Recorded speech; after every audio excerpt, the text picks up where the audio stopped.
Hi hello friends, welcome to the G K smart circle YouTube channel. ಈಗ ನಾವು June 1 ಮತ್ತು 2025ನೇ ಸಾಲಿನ ಪ್ರಮುಖ ಪ್ರಚಲಿತ ಘಟನೆಗಳನ್ನು ಕುರಿತು ಚರ್ಚೆ ಮಾಡೋಣ. ನಿಮಗೆಲ್ಲ ಗೊತ್ತಿರಲಿ, ಪ್ರತಿದಿನ ನಾನು ಕನ್ನಡದ ಪ್ರಜಾವಾಣಿ ಸೇರಿದಂತೆ ಕನ್ನಡದ ಇತರ ಎಲ್ಲ ನ್ಯೂಸ್ ಪೇಪರ್ಗಳು, ಇಂಗ್ಲೀಷ್ನ ದಿ ಹಿಂದೂ ಮತ್ತು ಇಂಗ್ಲೀಷ್ನ ಇತರ ಎಲ್ಲ ನ್ಯೂಸ್ ಪೇಪರ್ಗಳ ಜೊತೆಗೆ ಕೇಂದ್ರ ಸರ್ಕಾರ ಪ್ರತಿದಿನ ಅಪ್ಡೇಟ್ ಮಾಡತಕ್ಕಂಥ PIB ನ್ಯೂಸ್ ಪೇಪರ್ಗಳ ಪ್ರಮುಖ ಪ್ರಚಲಿತ ಘಟನೆಗಳನ್ನು ನಿಮ್ಮ ಮುಂದೆ ತರ್ತಾ ಇರ್ತೀನಿ. ಹಾಗಾದರೆ ಇವತ್ತಿನ ಕ್ವಶ್ಚನ್ ನಂಬರ್ 1 ಏನಿದೆ ಅಂತ ನೋಡೋಣ ಬನ್ನಿ. ಗಮನಿಸಿ, ಕನ್ನಡದ ಖ್ಯಾತ ಕವಿ, ನಾಟಕ ರಚನೆಕಾರರು, ಸಾಹಿತಿಯಾಗಿರುವ HS ವೆಂಕಟೇಶ ಮೂರ್ತಿರವರು ಇತ್ತೀಚೆಗೆ ನಿಧನರಾದರು. ಹಾಗಾದರೆ ಇವರು ಎಷ್ಟನೇ ಕನ್ನಡ ಸಾಹಿತ್ಯ ಸಮ್ಮೇಳನದ ಅಧ್ಯಕ್ಷತೆಯನ್ನು ವಹಿಸಿದ್ದಾರೆ? ಸರಿಯಾದಂಥ ಉತ್ತರ ಆಪ್ಷನ್ ನಂಬರ್ 3, 85. ಓಕೆ, ಹೆಚ್ಚಿನ ಡೀಟೇಲ್ಸನ್ನು ಗಮನಿಸಬಹುದು. ಓಕೆ, ಸೊ ನ್ಯೂಸ್ ಪೇಪರಲ್ಲಿ ಒಂದು ಮಾಹಿತಿಯನ್ನು ಕೊಟ್ಟಿದ್ದರು. ಗಮನಿಸಿ, ಕನ್ನಡದ ಖ್ಯಾತ ಕವಿಯವರು ಮತ್ತು ನಾಟಕ ರಚನೆಕಾರರಾಗಿದ್ದರು, ಸಾಹಿತಿ ಕೂಡ. ಇವರು ನಿಧನರಾಗಿದ್ದಾರೆ. ಸೊ ಗಮನಿಸಬಹುದು, ಕನ್ನಡ ಸಾಹಿತ್ಯದ ಪ್ರಮುಖ ಕವಿ, ನಾಟಕಕಾರ ಆಗಿರ್ತಕ್ಕಂಥ ಇವರು ಪ್ರಾಧ್ಯಾಪಕರು ಕೂಡ ಆಗಿದ್ದರು. ಅವರು 1944 ಜೂನ್ 23ರಂದು ದಾವಣಗೆರೆ ಜಿಲ್ಲೆಯ ಚನ್ನಗಿರಿ ತಾಲೂಕಿನ ಊದಿಗೆರೆ ಗ್ರಾಮದಲ್ಲಿ ಜನಿಸ್ತಾರೆ. ಓಕೆ, ಇವರ ಕವನ ಸಂಕಲನಗಳು ನಾವು ನೋಡೋದಾದರೆ ಮೋಸ್ಟ್ ಇಂಪಾರ್ಟೆಂಟ್ ಆಗಿರ್ತಕ್ಕಂಥ ಕವನ ಸಂಕಲನಗಳಿವು ನೋಡಿ. ಪರಿವೃತ್ತ, ಬಾಗಿಲು ಬಡಿವ ಜನ, ಮೊಯ್ಲಿ, ಸಿಂದರಾಬಾದಿನ ಆತ್ಮಕಥೆ, ಕ್ರಿಯಾಪರ್ವ, ಒಣಮರದ ಗಿಣಿಗಳು, ಹಿಂದುಮುಖಿ, ಅಗ್ನಿಸ್ತಂಭ, ಎಷ್ಟೊಂದು ಮುಗಿಲು, ಅಮೇರಿಕದಲ್ಲಿ ಬಿಲ್ಲು ಹಬ್ಬ, ಭೂಮಿಯಲ್ಲಿ ಒಂದು ಆಕಾಶ, ನದಿ ತೀರದಲ್ಲಿ ಉತ್ತರಾಯಣ. ಇವೆಲ್ಲವೂ ಇವರ ಪ್ರಮುಖ ಕವನ ಸಂಕಲನಗಳಾದರೆ ಮಕ್ಕಳ ಪುಸ್ತಕಗಳು ಬರ್ತವಿರವು. ಅಂದರೆ CV ರಾಮನ್, ಓಮಿ ಜಹಂಗೀರ್ ಬಾಬಾ, ಕದಿರಿನ ಕೋಟೆ, ಅಂದರೆ ಮಕ್ಕಳ ಕಾದಂಬರಿ ಇದೊಂದು. ಇನ್ನು ಮಕ್ಕಳ ಕಾದಂಬರಿ ಆಗಿರ್ತಕ್ಕಂಥ ಅಗ್ನಿಮುಖಿ, ಅಕ್ಕಿ ಸಾಲು, ಇವೊಂದು ಮಕ್ಕಳ ಕವಿತೆ ಇದು. ಇನ್ನು ಮಕ್ಕಳ ಕವಿತೆಗಳಲ್ಲಿ ಹೂವಿನ ಶಾಲೆ, ಅಮಾನುಷರು ಎಂಬುದು ಮಕ್ಕಳ ಕಾದಂಬರಿಯಾಗಿದೆ. ಸೊ ಇವೆಲ್ಲವೂ ಕೂಡ ಮಕ್ಕಳ ಪುಸ್ತಕಗಳು. ಜೊತೆಗೆ ಇವರ ಪ್ರಮುಖ ನಾಟಕಗಳು ಒಂದು ಸೈನಿಕ ವೃತ್ತಾಂತ, ಹೂವಿ ಮತ್ತು ಸಂಧಾನ ಎಂಬುದು, ಜೊತೆಗೆ ಮೇಘ ಮಾನಸ, ಉರಿಯ ಉಯ್ಯಾಲೆ, ಕುಣಿ ಕುಣಿ ನವಿಲೆ. ಇವರ ಪ್ರಮುಖ ವಿಮರ್ಶೆಗಳು ನೂರ ಮರ ನೂರ ಸ್ವರ, ಇನ್ನು ಮೇಘದೂತ, ಕಥನ ಕವನ, ಎದುರೀಜು. ಇವರ ಖಂಡ ಕಾವ್ಯಗಳು ನೋಡೋದಾದರೆ ಅರಿಗೂಲು, ವಿಮುಕ್ತಿ ಇತ್ಯಾದಿಗಳು ಬರೆದಿದ್ದಾರೆ. ಓಕೆ, ಮುಖ್ಯವಾಗಿ ಇವರು 2020ರಲ್ಲಿ ನಡೆದ 85ನೇ ಕನ್ನಡ ಸಾಹಿತ್ಯ ಸಮ್ಮೇಳನದ ಅಧ್ಯಕ್ಷತೆಯನ್ನು ವಹಿಸಿದ್ದರು. ಇವರ ಪ್ರಮುಖ ಪ್ರಶಸ್ತಿಗಳು ನೋಡೋದಾದರೆ 1993ರಲ್ಲಿ ಕನ್ನಡ ಸಾಹಿತ್ಯ ಅಕಾಡೆಮಿ ಪ್ರಶಸ್ತಿ, 2003ರಲ್ಲಿ ರಾಜ್ಯೋತ್ಸವ ಪ್ರಶಸ್ತಿ, 1991ರಲ್ಲಿ ಸಾಹಿತ್ಯ ಅಕಾಡೆಮಿ ಅನುವಾದ ಪ್ರಶಸ್ತಿಯನ್ನು ಪಡೆದಿದ್ದಾರೆ. ಓಕೆ, ಇನ್ನು ನಾವು ಎರಡನೇ ಕ್ವಶನ್ ನೋಡೋಣ. CBI ಇತ್ತೀಚೆಗೆ ಅಂತಾರಾಷ್ಟ್ರೀಯ ಸೈಬರ್ ಅಪರಾಧ ಜಾಲವನ್ನು ಪತ್ತೆ ಹಚ್ಚದ ಕಾರ್ಯಾಚರಣೆಯ ಹೆಸರೇನು? ನೋಡಿ, ಅಂತಾರಾಷ್ಟ್ರೀಯ ಸೈಬರ್ ಅಪರಾಧ ಜಾಲ, ಇಂಟರ್ನ್ಯಾಷನಲ್ ಸೈಬರ್ ಕ್ರೈಮ್ ನೆಟ್ವರ್ಕನ್ನು ಪತ್ತೆ ಹಚ್ಚಲು ಯಾವ ಕಾರ್ಯಾಚರಣೆಯನ್ನು CBI, central bureau of investigation, ಈ ಸಂಸ್ಥೆ ಕೈಗೊಂಡಿದೆ ಅಂತ ಕೇಳಿದ್ರೆ ಆಪರೇಷನ್ ಚಕ್ರ 5 ಅಥವಾ ಗಮನಿಸಬಹುದು, ಆಪರೇಷನ್ ಚಕ್ರ 5 ಎಂಬುದು ಕಾರ್ಯಾಚರಣೆಯಾಗಿತ್ತು. ಸೊ ಮೋಸ್ಟ್ ಇಂಪಾರ್ಟೆಂಟ್ ಆಗುತ್ತೆ. ಯಾವ ಕೆಳಗಿನ ಒಂದು ಸಂಸ್ಥೆಯು ಇತ್ತೀಚೆಗೆ ಆಪರೇಷನ್ ಚಕ್ರ 5ಅನ್ನು ಕೈಗೊಂಡಿತ್ತು ಅಥವಾ ನಡೆಸಿತ್ತು ಅಂತ ಕೇಳಿದರೆ CBI ಎಂಬುದು ನೆನಪಿರಲಿ. ಓಕೆ, ಕೇಂದ್ರ ತನಿಖಾ ದಳ ಅಂತ ಕರೀತಾರೆ. ಸೊ ಇದು 19 ಸ್ಥಳಗಳಲ್ಲಿ ಶೋಧ ಕಾರ್ಯ ನಡೆಸಿತ್ತು. ಸೊ ಇದರಿಂದಾಗಿ ರಾಷ್ಟ್ರೀಯ ಪೊಲೀಸ್ ಸಂಸ್ಥೆ, ಅಂದರೆ ಜಪಾನಿನ ರಾಷ್ಟ್ರೀಯ ಪೊಲೀಸ್ ಸಂಸ್ಥೆ ಮತ್ತು ಮೈಕ್ರೋಸಾಫ್ಟ್ ಕಾರ್ಪೊರೇಷನ್ನೊಂದಿಗೆ ನಿಕಟ ಸಮನ್ವಯದೊಂದಿಗೆ ಕೆಲಸ ಮಾಡಿತ್ತು ಇಲ್ಲಿ. ಇನ್ನು ಅಪರಾಧಗಳನ್ನು ಗುರುತಿಸುವಲ್ಲಿ, ಸಿಂಡಿಕೇಟ್ಗಳ ಕಾರ್ಯಾಚರಣೆಯ ರಚನೆಯನ್ನು ಪತ್ತೆ ಹಚ್ಚುವಲ್ಲಿ ಇದು ನಿರ್ಣಾಯಕವೆಂದು ಸಾಬೀತಾಗಿದೆ. ಅಂತಿಮವಾಗಿ ಭಾರತದಲ್ಲಿ ಯಶಸ್ವಿ ಶಿಸ್ತು ಕ್ರಮಕ್ಕೆ ಈ ಆಪರೇಷನ್ ಚಕ್ರ 5 ಕಾರಣವಾಗಿದೆ. ಸೊ ಮೋಸ್ಟ್ ಇಂಪಾರ್ಟೆಂಟ್ ಆಗುತ್ತೆ, ನೆನಪಿರಲಿ. ಹಾಗಾದರೆ ಏನಿದು CBI ಎಂಬುದು ದೇಶೀಯ ಅಪರಾಧ ತನಿಖಾ ಸಂಸ್ಥೆಯಾಗಿದೆ. ಇದು ಮುಖ್ಯವಾಗಿ ಸಿಬ್ಬಂದಿ, ಸಾರ್ವಜನಿಕ ಕುಂದುಕೊರತೆಗಳು, ಪಿಂಚಣಿ ಸಚಿವಾಲಯದ ವ್ಯಾಪ್ತಿಯಲ್ಲಿ ಕಾರ್ಯನಿರ್ವಹಿಸುತ್ತದೆ. ಮೂಲತಃ ಇದು ಲಂಚದಲ್ಲಿ ಸಿಗಿಹಾಕೊಂಡಿರ್ತಕ್ಕಂಥ ಸರ್ಕಾರಿ ಭ್ರಷ್ಟರನ್ನು ತನಿಖೆ ಮಾಡುತ್ತದೆ. 1965ರಲ್ಲಿ ಭಾರತ ಸರ್ಕಾರದಿಂದ ಜಾರಿಗೊಳಿಸಿರ್ತಕ್ಕಂಥ ಕಾನೂನುಗಳ ಉಲ್ಲಂಘನೆ, ಬಹುರಾಜ್ಯ ಸಂಘಟಿತ ಅಪರಾಧ, ಬಹುಸಂಸ್ಥೆ ಅಥವಾ ಅಂತಾರಾಷ್ಟ್ರೀಯ ಪ್ರಕರಣಗಳನ್ನು ತನಿಖೆ ಮಾಡಲು ಇದು ನ್ಯಾಯವ್ಯಾಪ್ತಿಯಾಗಿದೆ. ಓಕೆ, ಇನ್ನು CBI ಮಾಹಿತಿ ಹಕ್ಕು ಕಾಯ್ದೆಯ ನಿಬಂಧನೆಗಳಿಂದ ವಿನಾಯಿತಿ ಪಡೆದಿದೆ. ಓಕೆ, ಸೊ ನೆನಪಿರಲಿ ಪಾಯಿಂಟು, CBI ಏನಿದೆ ಮಾಹಿತಿ ಹಕ್ಕು ಕಾಯ್ದೆಯ ನಿಬಂಧನೆಗಳಿಂದ ವಿನಾಯಿತಿಯನ್ನು ಪಡೆದಿದೆ. ಓಕೆ, CBI ಇಂಟರ್ಪೋಲ್ನೊಂದಿಗೆ ಸಂಪರ್ಕ ಸಾಧಿಸಲು ಭಾರತದ ಅಧಿಕೃತವಾಗಿ ಗೊತ್ತುಪಡಿಸಿರುವ ಏಕೈಕ ಸಂಪರ್ಕ ಕೇಂದ್ರ. ನೋಡಿ, ಇಂಟರ್ಪೋಲ್ ವಿಶ್ವಮಟ್ಟದಲ್ಲಿ ಇದು ತನಿಖಾ ಸಂಸ್ಥೆಯಾಗಿದೆ. ಇದರೊಂದಿಗೆ ಜಾಯಿಂಟಾಗಿ ಸಹಕಾರದೊಂದಿಗೆ ಇರತಕ್ಕಂಥ ಭಾರತದ ಏಕೈಕ ಸಂಸ್ಥೆ ಅಂದರೆ ಅದು CBI. ಇದು ನಿಮಗೆ ನೆನಪಿರಲಿ. ಇನ್ನು CBIನ ಪ್ರಧಾನ ಕಚೇರಿ ನವದೆಹಲಿಯಲ್ಲಿದೆ. ಓಕೆ, ಇನ್ನು ಮೂರನೇ ಕ್ವಶನ್ ನೋಡೋಣ. ನುಮೆಡಿಕ್ ಎಲಿಫೆಂಟ್ ಎಂದು ಕರೆಯಲ್ಪಡುವ ಭಾರತ ಮತ್ತು ಮಂಗೋಲಿಯಾ ಜಂಟಿ ಮಿಲಿಟರಿ ವ್ಯಾಯಾಮದ ಎಷ್ಟನೇ ಆವೃತ್ತಿಯು ಮಂಗೋಲಿಯಾದ ಉಲಾನ್ ಬತಾರ್ನಲ್ಲಿ ಮೇ 31ರಿಂದ ಜೂನ್ 13ರವರೆಗೆ ನಡೆಯಲಿದೆ. ಓಕೆ, ಸರಿಯಾದಂಥ ಉತ್ತರ ಆಪ್ಷನ್ ನಂಬರ್ 4, 18ನೇ ಆವೃತ್ತಿ. ನೋಡಿ, ನುಮೆಡಿಕ್ ಎಲಿಫೆಂಟ ಅಂತ ಕರಿತೇವೆ, ಅಲೆಮಾರಿ ಆನೆ. ಸೊ ಇದೊಂದು ಎಕ್ಸಸೈಸ್ ಆಗಿದೆ. ಓಕೆ, ಮಂಗೋಲಿಯಾ ಮತ್ತು ಇಂಡಿಯಾ ನಡುವೆ ನಡೀತಕ್ಕಂಥ ಒಂದು ಪ್ರಮುಖ ಮಿಲಿಟರಿ ವ್ಯಾಯಾಮವಾಗಿದೆ. ಸರಿಯಾಗಿರ್ತಕ್ಕಂಥ ಉತ್ತರ ಆಪ್ಷನ್ ನಂಬರ್ 3, ಮೇ 17. ಹೆಚ್ಚಿನ ಡೀಟೇಲ್ಸ್ ಗಮನಿಸಬಹುದು. India and Mongolia to conduct 17th edition of Nomadic elephant May 31.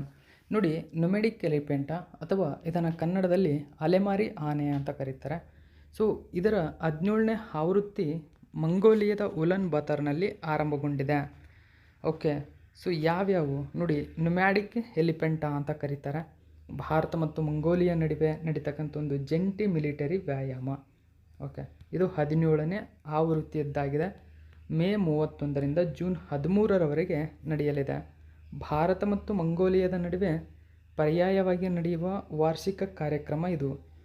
ಇಂದಿನ ವ್ಯಾಯಾಮವು ಜುಲೈ 2024ರಲ್ಲಿ ಮೇಘಾಲಯದ ಉಮ್ರಾಯ್ನಲ್ಲಿ ನಡೆಯಿತು. ನೋಡಿ, ಜುಲೈ 2024ರಲ್ಲಿ 16ನೇ ಒಂದು ವ್ಯಾಯಾಮ ಏನಿದೆ ಎಲ್ಲಿ ನಡೀತು ಅಂತ ಕೇಳಿದರೆ ಮೇಘಾಲಯದ ಉಮ್ರಾಯ್ನಲ್ಲಿ ನಡೆದಿದೆ. ಈ ವ್ಯಾಯಾಮವು 2 ರಾಷ್ಟ್ರಗಳ ಸಶಸ್ತ್ರ ಪಡೆಗಳ ನಡುವೆ ಪರಸ್ಪರ ಕಾರ್ಯಸಾಧ್ಯತೆಯನ್ನು ಹೆಚ್ಚಿಸುವ ಗುರಿಯನ್ನು ಹೊಂದಿದೆ.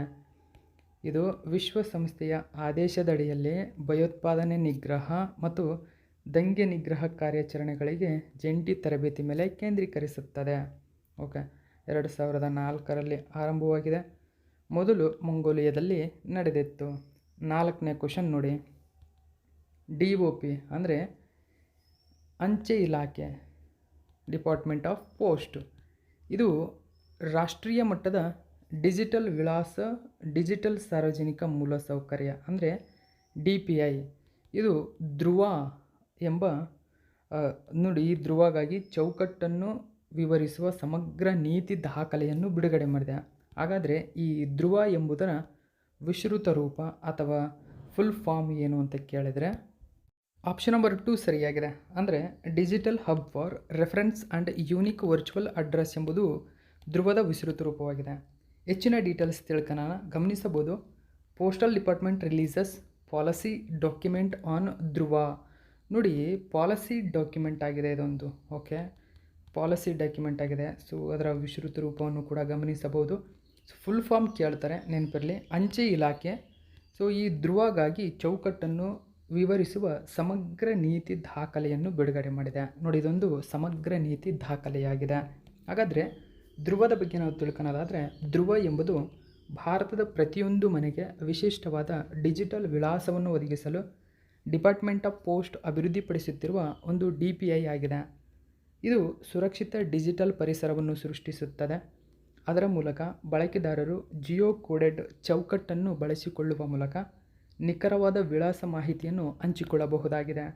ಗುರಿ: ಪರಿಣಾಮಕಾರಿ ಆಡಳಿತ, ಸಮಗ್ರ ಸೇವಾ ವಿತರಣೆ ಮತ್ತು ವರ್ಧಿತ ಬಳಕೆದಾರರ ಅನುಭವಕ್ಕೆ ಪ್ರಮುಖವಾದ ಸಾರ್ವಜನಿಕ ಮೂಲಸೌಕರ್ಯವಾಗಿ ವಿಳಾಸ ಮಾಹಿತಿ ನಿರ್ವಹಣೆಯನ್ನು ಗುರುತಿಸುವುದು.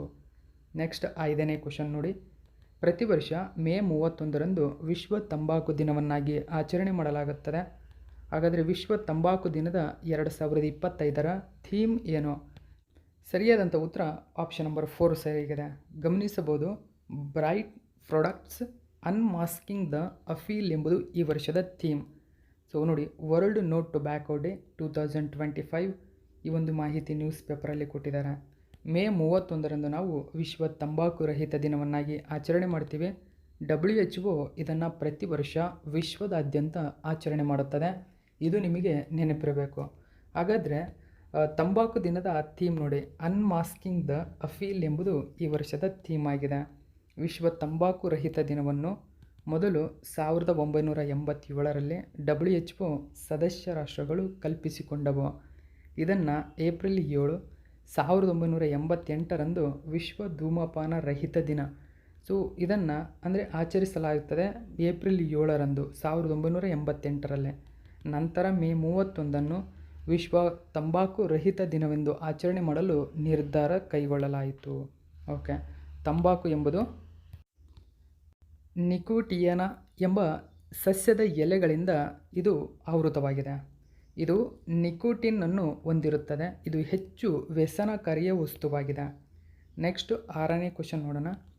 ಸೈಬರ್ ಅಪರಾಧವನ್ನು ನಿಭಾಯಿಸಲು ಹೈದರಾಬಾದ್ ನಗರ ಪೊಲೀಸರು ಇತ್ತೀಚೆಗೆ ಕೆಳಗಿನ ಯಾವ ಉಪಕ್ರಮವನ್ನು ಪ್ರಾರಂಭಿಸಿದ್ದಾರೆ? ಸರಿಯಾದಂಥ ಉತ್ತರ ಜೂನಲ್ ಸೈಬರ್ ಸೆಲ್ಸ್, ZCCs ಅಂತ ಕರೀತಾರೆ. Okay, so Hyderabad police launch zonal cyber cells in all 7 zones to tackle rising cyber crime. Okay, ಹೆಚ್ಚಿನ ಡೀಟೇಲ್ಸನ್ನು ನಾವು ನೋಡೋಣ. ಟ್ರ್ಯಾಕ್ ಮಾಡುವ ಉದ್ದೇಶವನ್ನು ಹೊಂದಿರತಕ್ಕಂಥದ್ದಿದು. ನೋಡಿ, ಹೈದರಾಬಾದ್ ಪೊಲೀಸರು ಈ ಜೂನಲ್ ಸೈಬರ್ ಸೆಲ್ಸ್ ಎಂಬ ಪ್ರಮುಖ ತನ್ನ 7 ವಲಯಗಳಲ್ಲಿ ZCCsಗಳನ್ನು ಪ್ರಾರಂಭ ಮಾಡಿದೆ. ಸೈಬರ್ ಅಪರಾಧ ಪರಿಣಿತಿಗಾಗಿ ಆಯ್ಕೆಯಾದ 61 ತರಬೇತಿ ಪಡೆದ ಸಿಬ್ಬಂದಿ ನಿಯೋಜಿಸಲಾಗಿದೆ. ಓಕೆ, ZCCಗಳು ದೂರುಗಳನ್ನು ತಕ್ಷಣ ನೋಂದಾಯಿಸುತ್ತವೆ, ಮೋಸದ ವಹಿವಾಟುಗಳನ್ನು ನಿರ್ಬಂಧಿಸುತ್ತವೆ, ಪತ್ತೆ ಹಚ್ಚುವಿಕೆಯನ್ನು ಹೆಚ್ಚಿಸುತ್ತವೆ ಮತ್ತು ಬಲಿಪಶುಗಳಿಗೆ ಸಹಾಯ ಮಾಡುತ್ತವೆ. ಓಕೆ, ಇನ್ನು 7ನೇ ಕ್ವಶನ್ ನೋಡಿ. ಇತ್ತೀಚೆಗೆ ಕೇಂದ್ರ ಯಾವ 3 ಕಂಪನಿಗಳಿಗೆ ಮಿನಿ ರತ್ನ ವರ್ಗ ಸ್ಥಾನಮಾನವನ್ನು ನೀಡಿದೆ? ನೋಡಿ, ಮಿನಿ ರತ್ನ ವರ್ಗ ಸ್ಥಾನಮಾನ ನೀಡಿರ್ತಕ್ಕಂಥದ್ದು MIL, AVNL, IOL. Option number 2 ಸರಿಯಾಗಿದೆ. ಸೊ ಮೋಸ್ಟ್ ಇಂಪಾರ್ಟೆಂಟ್ ಕ್ವಶನ್ನು ಗಮನಿಸಬಹುದು. PAB ನ್ಯೂಸ್ ಪೇಪರ್ನ ಮಾಹಿತಿ ಇದು. MIL ನೋಡಿ, ಮ್ಯುನಿಷಿಯೇಷನ್ಸ್ ಇಂಡಿಯಾ ಲಿಮಿಟೆಡ್ ಅಂತ ಕರಿತೀವಿ. ಸೊ ನಂತರ AVNL. ಓಕೆ, ಸೊ ಇನ್ನು ನೆಕ್ಸ್ಟು IOL. ಓಕೆ, ಸೊ ಇವು 3ಕ್ಕೆ ಇದೀಗ ಮಿನಿ ರತ್ನ ಸ್ಥಾನಮಾನ ವರ್ಗಕ್ಕೆ ಅನುಮೋದನೆಯನ್ನು ನೀಡಿದೆ ಕೇಂದ್ರ ಸರ್ಕಾರ. ಇವು 3 ರಕ್ಷಣಾ ಇಲಾಖೆಗೆ ಸಂಬಂಧಪಟ್ಟಿರ್ತಕ್ಕಂಥ ಕಂಪನಿಗಳು.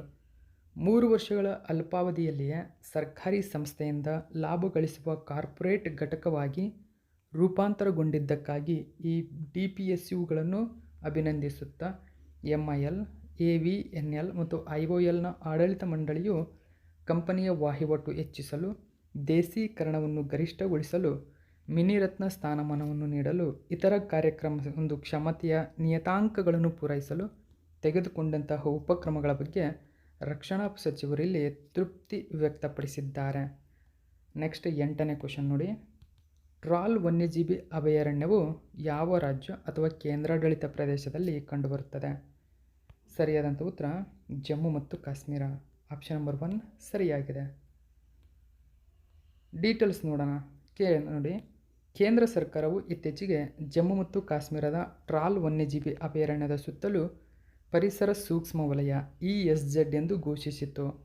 ಟ್ರಾಲ್ ವನ್ಯಜೀವಿ ಅಭಯಾರಣ್ಯವು ಪುಲ್ವಾಮಾ ಜಿಲ್ಲೆಯಲ್ಲಿದೆ ಮತ್ತು ವನ್ಯಜೀವಿ ಸಂಚಾರ ಕಾರಿಡಾರ್ ಆಗಿ ಪ್ರಮುಖ ಪಾತ್ರ ವಹಿಸುತ್ತದೆ. ಇದು ಡಚಿಂಗಮ್ ರಾಷ್ಟ್ರೀಯ ಉದ್ಯಾನವನದ ಹೊರಗಿನ ಅಪರೂಪದ ಸ್ಥಳಗಳಲ್ಲಿ ಒಂದಾಗಿದೆ. ಅಲ್ಲಿ ತೀವ್ರವಾಗಿ ಅಳಿವಿನಂಚಿನಲ್ಲಿರುವ ಅಂಗುಲ್ ಜಿಂಕೆಗಳನ್ನು ಕಂಡುಬರುತ್ತವೆ, ನೆನಪಿರಲಿ. ನೆಕ್ಸ್ಟ್ 9ನೇ ಕ್ವಶನ್ ನೋಡಿ. ಭಾರತದ ಅತಿದೊಡ್ಡ ಗ್ರಾಮೀಣ ನೈರ್ಮಲ್ಯ ಸಮೀಕ್ಷೆಯಾದ ಸ್ವಚ್ಛ ಸರ್ವೇಕ್ಷಣ ಗ್ರಾಮೀಣ SSG 2025 ಯಾವ ಸಚಿವಾಲಯ ಪ್ರಾರಂಭಿಸಿದೆ? ಸರಿಯಾದಂಥ ಉತ್ತರ ಆಪ್ಷನ್ ನಂಬರ್ 4 ಕೇಂದ್ರ ಜಲಶಕ್ತಿ ಸಚಿವಾಲಯ. ಸೊ ಮಿನಿಸ್ಟ್ರಿ ಆಫ್ ಜಲಶಕ್ತಿ ಗಮನಿಸಬಹುದು. PAB ನ್ಯೂಸ್ ಪೇಪರಲ್ಲಿ ಈ ಒಂದು ಮಾಹಿತಿಯನ್ನು ಕೊಟ್ಟಿದ್ದರು. Okay, union minister of Jalshakti Shri CR Patil launches India's largest ನೋಡಿ sanitation survey Swachh Survekshan Gramin SSG 2025. So ಈ ತರಹದ ಕ್ವಶನ್ಗಳು ಎಕ್ಸಾಮ್ಗೆ ಇಂಪಾರ್ಟೆಂಟ್ ಆಗುತ್ತೆ. ಓಕೆ, ಸೊ ಇದನ್ನ ಬಿಡುಗಡೆ ಮಾಡಿದರೆ ಇದು 34 ರಾಜ್ಯಗಳು ಮತ್ತು ಕೇಂದ್ರಾಡಳಿತ ಪ್ರದೇಶಗಳ ಜೊತೆಗೆ ಒಂದು ರಾಜ್ಯಗಳು ಮತ್ತು ಕೇಂದ್ರಾಡಳಿತ ಪ್ರದೇಶಗಳು ಟೋಟಲ್ ಆಗಿ 761 ಜಿಲ್ಲೆಗಳಲ್ಲಿ 21,000 ಹಳ್ಳಿಗಳನ್ನು ಈ ಸ್ವಚ್ಛ ಸರ್ವೇಕ್ಷಣಾ ಗ್ರಾಮೀಣ ಒಳಗೊಂಡಿದೆ. ಈ ಸಮೀಕ್ಷೆಯು ಸ್ವಚ್ಛ ಭಾರತ್ ಮಿಷನ್ ಅಂತ 2 ಅದರಲ್ಲಿ ಗ್ರಾಮೀಣ ಇದರ ಭಾಗವಾಗಿದ್ದು ODF ಅಂದರೆ ಬಯಲು ಮಲ ವಿಸರ್ಜನೆ ಮುಕ್ತ ಪ್ಲಸ್ ಫಲಿತಾಂಶಗಳ ಸುಸ್ಥಿರತೆಯನ್ನು ನಿರ್ಣಯಿಸಲು ಇದನ್ನು ನಡೆಸಲಾಗುತ್ತದೆ. ಇದನ್ನು ಸಚಿವಾಲಯವು ಅಡಿಯಲ್ಲಿ ಕುಡಿಯುವ ನೀರು ಮತ್ತು ನೈರ್ಮಲ್ಯ ಇಲಾಖೆ ನಡೆಸುತ್ತದೆ.